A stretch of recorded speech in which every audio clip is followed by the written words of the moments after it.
আমার স্নেহের ছাত্রছাত্রী, আমি দীপানিতা ম্যাডাম। আমার ইউটিউব চ্যানেল দীপাস টিচিং এ তোমাদের সবাইকে স্বাগত। ক্লাস 12 সেমিস্টার 3 এর জন্য এখন আমার চ্যানেল থেকে সবচেয়ে বেশি ক্লাস যাচ্ছে। প্রথম দুটো চ্যাপ্টার কমপ্লিট হয়ে গেছে। প্রথম দুটো চ্যাপ্টারে শুধুমাত্র কনসেপ্ট ক্লিয়ারের ক্লাস নয়, সেখান থেকে এমসিকিউ এবং এমসিকিউ এর যে 7 ধরনের প্যাটার্ন আছে, কোনো কোনো জায়গায় 9 ধরনের প্যাটার্ন আছে, সমস্ত প্যাটার্ন একদম পাওয়ার পয়েন্টে আলোচনা করা আছে, যাতে তোমরা পরীক্ষা দিতে পারো। ফলে অবশ্যই পুরোনো ক্লাসগুলো দেখে নিও। আজকে যেটা আলোচনা করব সেটা হচ্ছে জলবায়ু, অর্থাৎ তৃতীয় চ্যাপ্টার। এবং এই জলবায়ুতে আমরা টেনে যেরকম জলবায়ু পড়েছি সেটা নয়, এখানে মূলত প্রাধান্য পাবে ঘনীভবন, তার উৎপত্তি এবং প্রকারভেদ, অধঃক্ষেপণ, তার উৎপত্তি এবং প্রকারভেদ। এবং চ্যাপ্টারটির যে সাব টপিক তার নাম বায়ুমণ্ডলীয় জল। আমরা বায়ুমণ্ডল কাকে বলি? পৃথিবী পৃষ্ঠের উপরে অবস্থিত যে গ্যাসীয় আবরণ পৃথিবীকে বেষ্টন করে আছে এবং পৃথিবীর আবর্তনের সাথে সাথে আবর্তিত হয়ে চলেছে, তাকে বলা হয় বায়ুমণ্ডল। এই বায়ুমণ্ডলের বিভিন্ন উপাদানগুলির মধ্যে জল হচ্ছে সবচেয়ে বেশি গুরুত্বপূর্ণ। এবং আমরা দেখে নেব জল তার যে 3টি অবস্থায় অবস্থানান্তর হয়, সেই অবস্থানান্তরের প্রক্রিয়াগুলি কি কি। এখানে এই প্রসঙ্গে বলে রাখি, পৃথিবী সৃষ্টির সময় যে পরিমাণ জল ছিল আজও ঠিক তত পরিমাণই জল আছে, শুধুমাত্র কি হয়েছে, অবস্থার পরিবর্তন হয়েছে। কঠিন, তরল, গ্যাসীয়, এই 3 অবস্থায় জলের রূপ হচ্ছে বরফ, জল এবং জলীয় বাষ্প। এবার আমরা দেখব প্রক্রিয়াগুলো কি কি। প্রথমত এই যে বললাম এক অবস্থা থেকে অন্য অবস্থায় রূপান্তর, তাকে বলে জলের অবস্থানান্তর। যে কোনো উষ্ণতায় জলের উপরিতল থেকে ধীরে ধীরে বাষ্পে পরিণত হয় যখন জল, তখন তাকে বলে বাষ্পীভবন বা ইভাপোরেশন। যে প্রক্রিয়ায় বাষ্প তরলে পরিণত হয়, জলীয় বাষ্প আবার ঘুরে তরলে পরিণত হয়েছে, বলেছি প্রত্যেকটা অবস্থায় অন্য অবস্থাতে পরিবর্তিত বা রূপান্তরিত হতে পারে।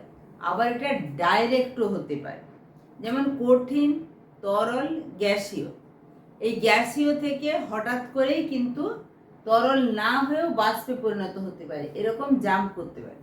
যেটা বলছিলাম যে পৃথিবী সৃষ্টির সময় যত পরিমাণ জল ছিল আজও ততটাই আছে, শুধুমাত্র অবস্থানান্তর ঘটেছে। এই 3টে ফরমেশনে অবস্থানান্তর ঘটেছে। যে প্রক্রিয়ায় বাষ্প তরলে পরিণত হয় তাকে বলে ঘনীভবন বা কনডেনসেশন। আমাদের কিন্তু এই ঘনীভবনের উৎপত্তি এবং প্রকারভেদে ভালো করে পড়তে হবে। যে প্রক্রিয়ায় জল থেকে বরফ তৈরি হয় তাকে বলে কঠিনীভবন বা সলিডিফিকেশন। আবার যে প্রক্রিয়ায় বরফ থেকে সরাসরি বাষ্প, বরফ থেকে এই যে বললাম যে মাঝের পর্যায়টা না হয়ে জাম্প করেও কিন্তু অন্য অবস্থায় অবস্থানান্তরিত হতে পারে, সেরকম বরফ থেকে যখন সরাসরি বাষ্প সৃষ্টি হয় তখন তাকে বলে ঊর্ধ্বপাতন। এখানে একটি জিনিস মনে রাখবে, সমান ভরের জল ও অন্য কোনো বস্তু যথাক্রমে যে তাপ গ্রহণ করে তাদের অনুপাতকে, তাহলে সমান ভরের জল আর অন্য যে কোনো একটা বস্তু, যথাক্রমে মানে সমান ভরের জল যে তাপ গ্রহণ করে, আর যথাক্রমে মানে হচ্ছে তার পরেরটা হচ্ছে পরের ক্ষেত্রে, অর্থাৎ অন্য কোনো বস্তু যে তাপ গ্রহণ করে তাদের যে অনুপাত, সেই অনুপাতটাকে বলে স্পেসিফিক হিট। দেখো এই যে টার্মগুলো আসছে, অর্থাৎ জলচক্র, জলের অবস্থানান্তর, বাষ্পীভবন, ঘনীভবন, কঠিনীভবন, ঊর্ধ্বপাতন, স্পেসিফিক হিট, তুমি যদি এইগুলো সম্পর্কে তোমার ক্লিয়ার ধারণা থাকে তাহলে কিন্তু তুমি অবশ্যই সমস্ত এমসিকিউ সলভ করতে পারবে। পৃথিবীর সকল তরলের মধ্যে জলের পৃষ্ঠটান বা সারফেস টেনশন দ্বিতীয়তম, কার পরে? পারদের পরে জলের স্থান। জলের অণুগুলি জলের উপরিভাগে যে বলে পরস্পরের সাথে লেগে থাকে তাকে জলের পৃষ্ঠটান বলে। একটা অণু পরস্পরের সাথে যে আটকে থাকে বা লেগে থাকে তাকে বলে জলের পৃষ্ঠটান। 0 ডিগ্রি সেন্টিগ্রেড উষ্ণতায় বরফের ঘনত্ব হয় 0.917 গ্রাম পার ঘন সেমি। 0 ডিগ্রি সেন্টিগ্রেড উষ্ণতায়, এটা তো বরফের ঘনত্ব বললাম, এবার জলের ঘনত্ব হয় 0.999 গ্রাম পার ঘন সেমি। জলের সর্বাধিক ঘনত্ব লক্ষ্য করা যায় কত ডিগ্রি সেন্টিগ্রেড উষ্ণতায়? 4 ডিগ্রি সেন্টিগ্রেড উষ্ণতায়। তোমরা এরপরে যখন বিভিন্ন কোশ্চেন সলভ করবে বা টেস্ট পেপার সলভ করবে, এই প্রশ্নটা বারে বারে দেখতে পাবে যে জলের সর্বাধিক ঘনত্ব লক্ষ্য করা যায় কত ডিগ্রি সেন্টিগ্রেড উষ্ণতায়। বায়ুর আর্দ্রতা পরিমাপক যন্ত্রের নাম হচ্ছে হাইগ্রোমিটার। হাইগ্রোমিটার যন্ত্রের সাহায্যে বায়ুর আর্দ্রতা পরিমাপ করা যায়। বাষ্পীভবনের হার পরিমাপক যন্ত্রের নাম অ্যাটমোমিটার। এটাও কিন্তু পরীক্ষাতে পড়ে। আর্দ্রতা পরিমাপক যন্ত্রের নাম কি যেমন পড়ে, বাষ্পীভবনের হার পরিমাপক যন্ত্রের নাম কি সেটাও পড়ে। জলাশয়ের উপর জমে থাকা কুয়াশাকে কি বলে? কুহেলিকা বলে।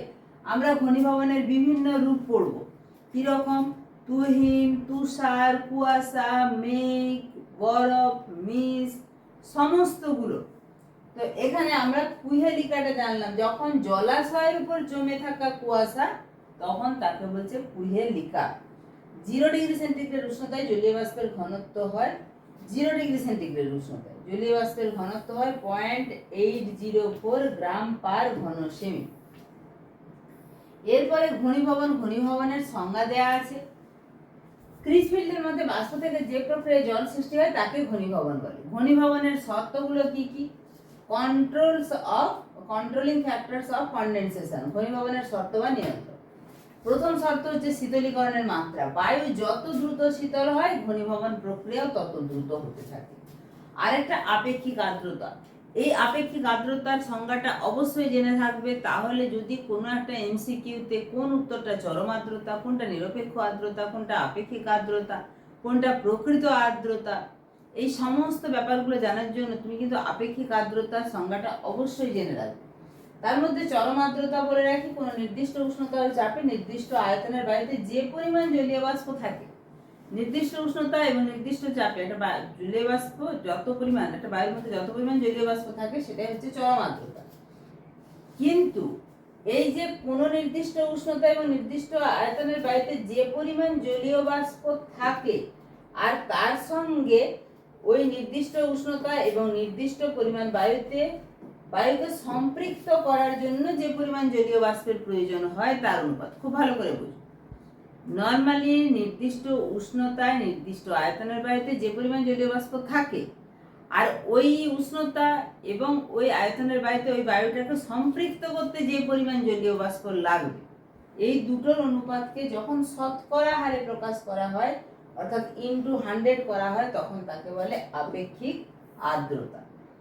এরপরে আপেক্ষিক আর্দ্রতা, বাতাসের উষ্ণতা এবং তাপমাত্রার সঙ্গে আপেক্ষিক আর্দ্রতার কি সম্পর্ক এটাও পাবে তোমরা পরীক্ষাতে। বাতাসের উষ্ণতা কমে গেলে আপেক্ষিক আর্দ্রতা বেড়ে যায়, ফলে বাতাস সম্পৃক্ত হতে শুরু করে, ঘনীভবন প্রক্রিয়া আরো দ্রুত হয়। এখানে ঘনীভবনের উৎপত্তি সংক্রান্ত তাপ বিযুক্তি প্রক্রিয়া বা অ্যাডিয়াবেটিক প্রক্রিয়া, ডায়াবেটিক প্রক্রিয়া, সংঘর্ষ সম্মেলন তত্ত্ব, বরফ কেলাস তত্ত্ব, প্রত্যেকটা তত্ত্ব কিন্তু আমরা আলাদা আলাদা করে বুঝবো, জানবো, একটু জটিল লাগতে পারে, তাই অবশ্যই মনোযোগ সহকারে প্রত্যেকটা ক্লাস সম্পূর্ণরূপে দেখবে। এখানে তোমরা দেখতেই পাচ্ছ মেঘের শ্রেণী বিভাগ, যেখান থেকে প্রচুর কোশ্চেন আসে, তাই অবশ্যই একটি ক্লাসও কিন্তু মিস করবে না। প্রত্যেকটি ক্লাস মন দিয়ে দেখতে থাকো। ঠিক আছে, দেখা হচ্ছে খুব তাড়াতাড়ি পরবর্তী উপস্থাপনার সঙ্গে। সবাই কিন্তু ভিডিওসে যাবে, প্লেলিস্টে যাবে, পুরানো ক্লাসগুলো দেখে নেবে, তাহলে পরীক্ষার সময় কোনো কিছু অসুবিধা হবে না। গুরুত্বপূর্ণ এই ভিডিওটা অবশ্যই বন্ধুদের মাঝে শেয়ার করে দিবে, একটা লাইক করে দিও। চ্যানেলে নতুন হলে আবারও বলবো চ্যানেলটা সাবস্ক্রাইব করে রাখো।